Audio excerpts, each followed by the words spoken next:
Hello guys, bersama saya lagi dalam Orek Nopo Channel. Isu viral yang hangat diperkatakan ketika ini adalah pendakwaan terhadap bos Spanco yang membabitkan ataupun Spanco ini dipilih oleh kerajaan Perikatan Nasional ketika Muhyiddin Yassin menjadi Perdana Menteri. Dan walaupun pada ketika itu sahabat semua, satu company sebenarnya telah pun diberikan surat niat untuk melantik mereka, membekalkan kenderaan kepada pihak kerajaan. Tetapi akhirnya ketika Perikatan Nasional menjadi kerajaan, ini yang menjadi persoalannya. Mereka membatalkannya dan memberikan projek ataupun kontrak itu kepada Spanco, yang dikatakan nilai offer yang ditawarkan oleh mereka itu melebihi 700 juta lebih mahal ketimbang dengan company yang dibatalkan itu. Ini agak mengejutkan kita. Dan bos Spanco ini telah pun didakwa dan beliau mengaku tidak bersalah. Satu persoalan yang menarik untuk kita fikirkan bersama, adakah bos Spanco ini akan menanggung segala kesalahan sekiranya beliau didapati bersalah, atau beliau akan membongkar ataupun membuka mulut siapa-siapa yang terlibat di dalam projek ataupun kontrak, kenapa diberikan kontrak, siapa yang mendapat habuannya dan sebagainya. Jadi hari ini sekali lagi kita mendengar pencerahan daripada Brother Iswardi dari sudut pandang yang berbeza. Jadi tanpa buang masa, mari kita tonton bersama video ini, sahabat-sahabat semua. Kenapa nih? Sekejap ya. Oke, so mari kita tonton video ini. Right, habis kat situ. Kes Spanco tuan-tuan, yang saya sebut semalam berkenaan dengan bahawa bila saya interview Dr. Mazli Malik, kami bangkitkan tentang kes Spanco. Hari ini bos Spanco didakwa kontrak 3.9 bilion. Bos Spanco mengaku tidak bersalah tipu MOF. Saya kata semalam kita tak tahu dia didakwa bawah seksyen apa. So hari ini kita dah tengok. Pengurusi Spanco Robert Tan Hua Chun dihadapkan ke Mahkamah Seksyen atas kesalahan menipu MOF di antara 27 Februari dan 28 Februari 2019 di Putrajaya sehingga dianugerahkan projek kontrak 3.9 bilion. Tan mengaku tidak bersalah setelah pertuduhan di bawah Seksyen 420 Kanun Kesesahan ke atasnya dibacakan. Saya faham pertuduhan, saya tidak salah, kata Taikun itu. Mengikut kertas tuduhan, Tan didakwa menipu Kementerian Keuangan dengan memperdaya jawatan kuasa pembuka tender bahawa terdapat pemilikan saham sekurang-kurangnya 30% Bumiputera dalam syarikat Spanco Sdn Bhd. Dengan ini kamu secara tidak jujur telah mendorong Kementerian Keuangan untuk menganugerahkan kontrak Supply, Repair, Maintenance and Management Malaysia Vehicle Fleet bernilai 3.966 bilion kepada syarikat Spanco, yang mana Kementerian Keuangan tidak akan berbuat begitu sekiranya tidak diberikan sedemikian. Timbalan Pendakwa Raya kemudian berkata kedua-dua pihak bersetuju dengan jumlah jaminan 2 juta ringgit. Tertuduh juga dikehendaki menyerahkan pasport antarabangsa dan diplomatik sekiranya ada. Okey, jadi tuduhan yang dilempar ataupun dikenakan kepada Tan Sri ini adalah tuduhan yang melibatkan penipuan terhadap MOF. Dia masuk tender.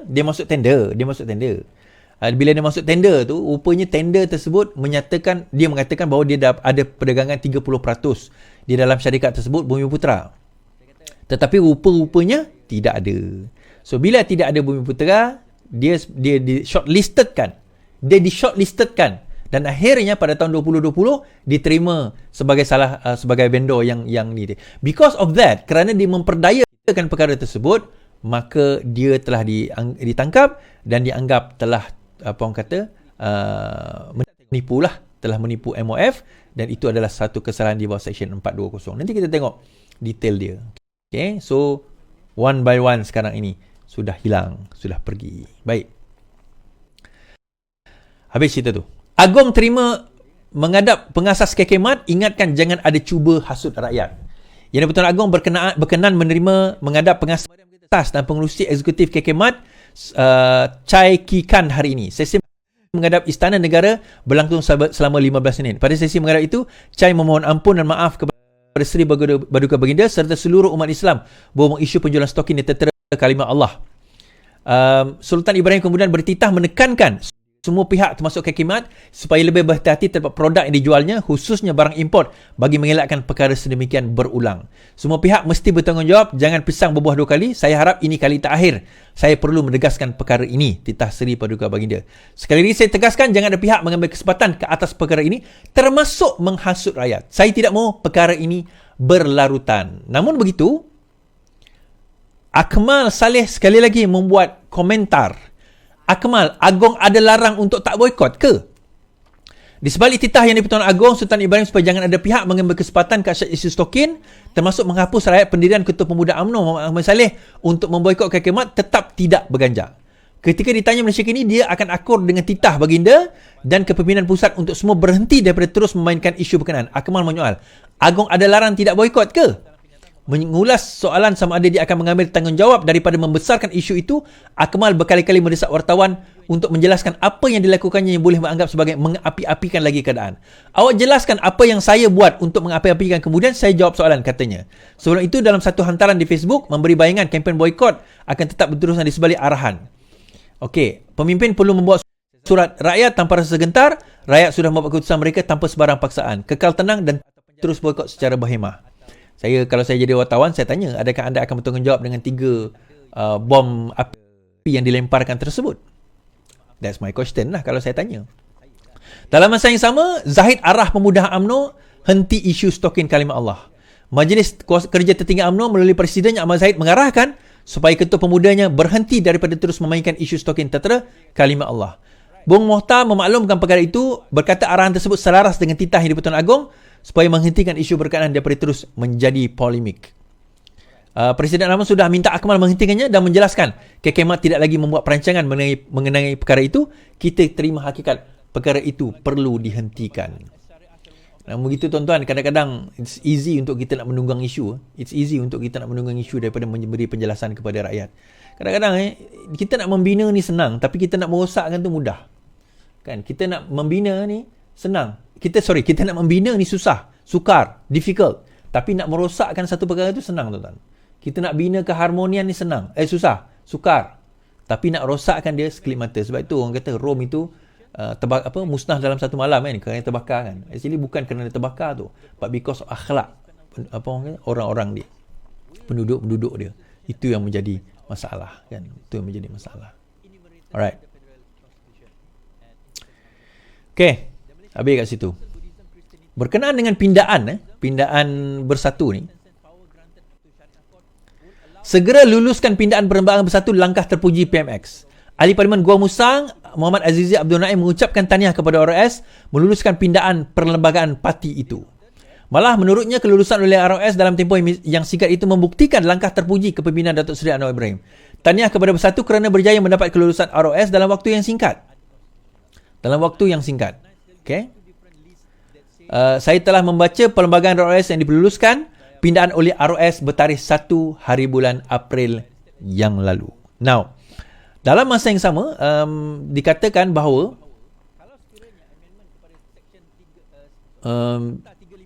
Bersatu Tanjung Karang telah digantung. Bersatu Tanjung Karang, bahagian Tanjung Karang telah digantung susulan daripada tindakan ahli parlimennya dan juga mungkin juga ketua bahagiannya yang menyokong PMX pada siri yang lalu. Bersatu Tanjung Karang digantung. Jatuhan kuasa bahagian Parti Pribumi Tanjung Karang digantung susulan ketua bahagian yang menyatakan sokongan kepada PMX. Ketua Penerangan Serikandi Bersatu Nurul Syazwani Monoh berkata, status penggantungan itu dimaklumkan Ketua Badan Pimpinan Bersatu Selangor Datuk Seri Muhammad Azmin Ali dalam perkara tersebut. Sehubungan itu katanya jawatan kuasa termasuk Ketua Penaja Bersatu dijangka diumumkan dalam waktu yang terdekat. So sebagai ahli parlimen Kota Baru pula, ahli parlimen Gua Musang Muhammad Azizi Abdul Naim. Muhammad Azizi mendedahkan insya-Allah kedudukan saya sebagai ahli parlimen tidak akan terbatal. Abdul Naim berpendirian kedudukan sebagai ahli parlimen tidak terbatal walaupun ROS meluluskan pindaan susulan perlembagaan bersatu. Ini kerana kenyataan menyokong pimpinan Datuk Seri Anwar Ibrahim diluluskan dibuat tahun lalu manakala perlembagaan diluluskan Bureaukrasi Kuasa 1 April. Bagaimanapun katanya beliau akan merujuk kepada speaker untuk tindakan susulan selain mengadakan perbincangan dengan 5 ahli parlimen dan bersatu yang menyokong kerajaan. Saya sudah membaca satu persatu kandungan dalam perlembagaan yang diluluskan oleh ROS buat kuasa pada 1 April ini. Saya tiada kaitan langsung dengan tindakan kita tahun lalu. Dan sebagaimana yang saya sebutkan semalam lah, kalau tengok daripada segi apa orang kata, keperluan untuk nak meletak jawatan itu tidak ada. Yang penting sebenarnya geng-geng bersatu ni jangan letak jawatan itu. Yang penting jangan geng bersatu ini letak jawatan. Once you letak jawatan akan ada masalah.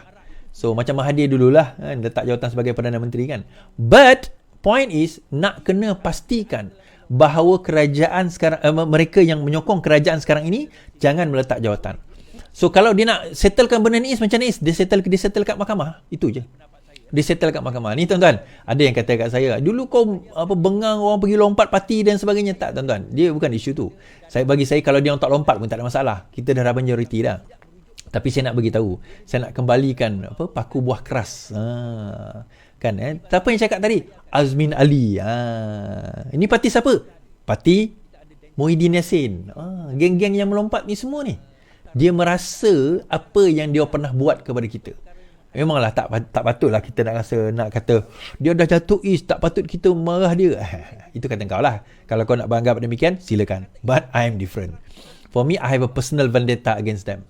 Saya ada personal vendetta against them. Alright? Okay. Habis. Ni saya kena cepat, bateri nak habis ni tuan-tuan. Najib tak arah pengambil alihan Tanjung Energi Saksi. Mahkamah Tinggi hari ini diberitahu bahawa 1MDB cadangan 1MDB bagi pemerolehan Tanjung Energi pada harga bidaan 10.6 bilion adalah keputusan pengurusan tertinggi 1MDB setelah konsultasi dengan Goldman Sachs. Bagaimanapun, keputusan terakhir perkara itu dibuat oleh lembaga pengarah setelah mendengar taklimat pihak pengurusan. Bekas Peguam Am 1MDB Jasmine Lu Aiswan berkata, Datuk Seri Najib ketika itu merupakan pengurusi, tidak memberi sebarang arahan mengenai cadangan tersebut maupun keputusan air. Saksi ke-50 pendakwa itu berkata demikian ketika disoal balas oleh Tan Sri Muhammad Syafiq Abdullah pada perbicaraan kes rasuah yang melibatkan 2.3 bilion dana 1MDB. Syafiq bertanya, adakah Najib kata itu adalah keputusan beliau? Tidak, saya tidak fikir begitu, kata Lu. Beliau tidak memberi arahan untuk membuat keputusan versinya, betul? Lu kata, ya benar. Lu juga berkata beliau telah menyediakan resolusi pemegang saham dan menyerahkan kepada ahli perniagaan dalam buruan, Low Tech Joe dan juga Jolo untuk mendapatkan kelulusan Najib. Pada 2019, bekas ketua 1MDB Datuk Syahrul Azral Ibrahim memberi keterangan bahawa Najib telah meluluskan cadangan itu pada Februari 2012. Syahrul juga memaklumkan mahkamah 1MDB Energy, anak syarikat 1MDB, telah mengambil alih THSB pada harga bidaan 10.6 bilion dan Najib telah menandatangani dokumen itu dalam kapasiti beliau sebagai pemegang saham khas menerusi Kementerian MOF. Beliau juga yakin bahawa Najib yang ketika itu memegang portfolio mengetahui butiran transaksi berdasarkan perbincangan dengan Jolo melalui email dan BlackBerry Messenger. So ni tiba-tiba bercanggah ni macam mana? Dia kata yang ni tak ada arahan. Najib tak arahkan. Tetapi saksi yang sebelum ini, bekas CEO 1MDB Datuk Syahrul mengatakan bahawa dia menandatangani dokumen dalam kapasiti beliau. Baik, saya jawab macam ni tuan-tuan. Ni pendapat saya lah. Saya tak ada dekat depan mahkamah tu, jadi saya tak tahu apa yang exactly soalan yang dimukakan oleh Muhammad Syafiee. Tapi saya rasa soalan yang ditanyakan, adakah terdapat arahan daripada Najib sepengetahuan Jasmine Lu? Jadi mengikut pengetahuan Jasmine Lu, dia mengatakan tidak arahan, because soalannya berkenaan arahan. Dia bukannya bertanya soalan, adakah terdapat tanda tangan persetujuan daripada Najib berkenaan dengan isu tersebut. Dia dua soalan yang berbeza. Jadi kalau orang tak pandai baca, dia kata, tengok, apa orang kata, saksi sekarang bercanggah, Najib tak terlibat pun dalam kes tersebut. Pengetahuan berdasarkan dia sebagai seorang saksi, di dalam pengetahuan dia is different dengan tanda tangan yang dia dah buat. Mungkin Jasmine Lu tak tahu pun tentang tanda tangan tersebut. Kan, dia tak tahu pun ada dokumen dan tanda tangan tersebut, dan dia sebagai pekerja 1MDB, dia tak perlu tahu semua. Dia tak perlu tahu semua dokumen-dokumen. Itu adalah di antara CEO dan juga board. So sekarang ni Jasmine Lu sebagai salah seorang lawyer am, peguam yang dilantik oleh Jolo, sebenarnya Jolo letak dia kat situ. Dan juga CEO tadi adalah yang mengetahui tentang semua perkara. So adakah kedua perkara ini bercanggah? Tak, dia tak bercanggah sebenarnya. Sepanjang pengetahuan Jasmine Lu, dia kata dia tak tahu, betul lah tu. Kan dia tak tipu. Kan. So akhirnya hari ini itu kes 1MDB. Jadi ada yang confuse. Aku dah confuse is. Kes Najib ni macam mana sebenarnya? Baik, saya ceritalah. Najib ni dia banyak kes. Yang didapati bersalah 12 tahun kemudian diskaun 6 tahun itu pada tempoh hari adalah kes SRC. Okay, itu kes SRC. Nah, dalam kes SRC beliau telah didapati bersalah. Okay. Yang ini kes 1MDB. SRC itu adalah salah satu anak syarikat di bawah 1MDB yang terlibat dalam transaksi. Ada satu lagi kes SRC yang tu kes saman civil. Yang SRC yang kena tu kes jenayah. So dia banyak. Saya kata ada golongan yang sedemikian.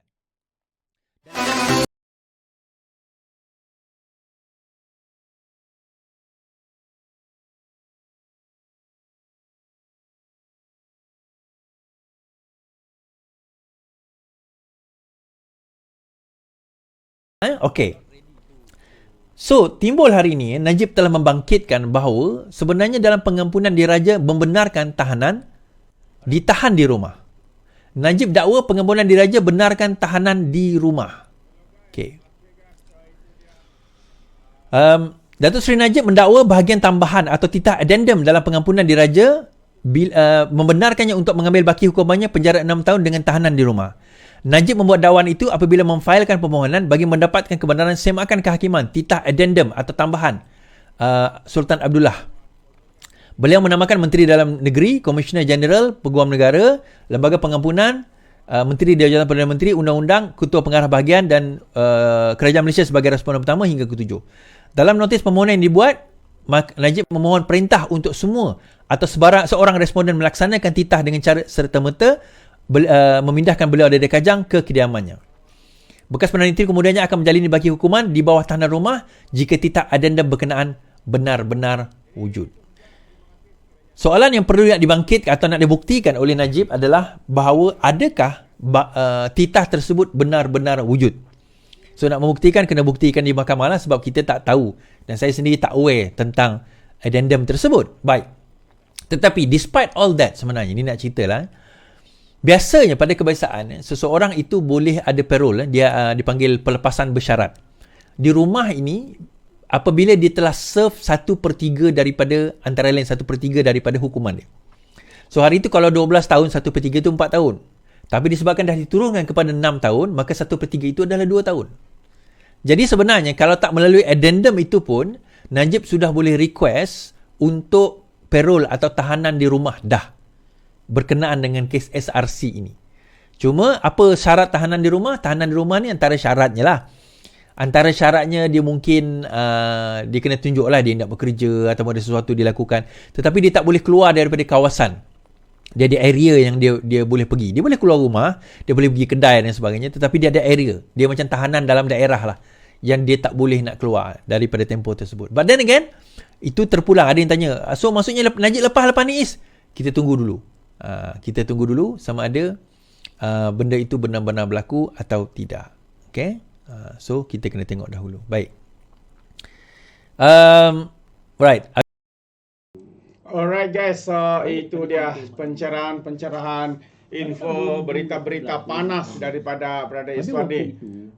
Jadi apa pandangan anda sahabat semua sebenarnya ya berkaitan dengan isu pertama iaitu berkaitan dengan skandal Spanco yang telah diberikan kontrak walaupun ya tawaran yang mereka kemukakan itu lebih mahal ya ketimbang dengan satu lagi company yang sebenarnya sudah pun diterima, telah pun diberikan surat niat ya untuk membekalkan kenderaan kepada kerajaan, tetapi akhirnya selepas Perikatan Nasional menjadi kerajaan melalui langkah Saitan, langkah Sheraton, mereka dikatakan ya dalam masa 3 ke 6 bulan saja kalau saya tidak silap ya mereka telah pun membatalkan kontrak yang telah diberikan itu dan memberikan kontrak itu kepada Spanco. Jadi banyak persoalan sebenarnya. Adakah mereka beri itu kerana hanya mungkin ada di antara mereka yang mendapat labanya, habuannya dan sebagainya. Atau juga berlakunya penipuan seperti mana yang didakwa atau pendakwaan terhadap bos Spanco ini. Ya, pelbagai persoalan sahabat-sahabat semua. yang timbul dalam benak fikiran kita. Jadi mungkin Anda boleh berikan pandangan Anda dalam ruangan komen. Ingat, komen dengan cara berhemah. Terima kasih. Izinkan saya untuk mengundurkan diri dan seperti biasa peribahasa mengatakan, tapapun kangkap, 2 tahun keinginan. Dalam bahasa Melanya, tepuk dada, tanya selera. Sekian saya daripada Orang Dapat Channel. Saya kita berjumpa lagi. Bye-bye.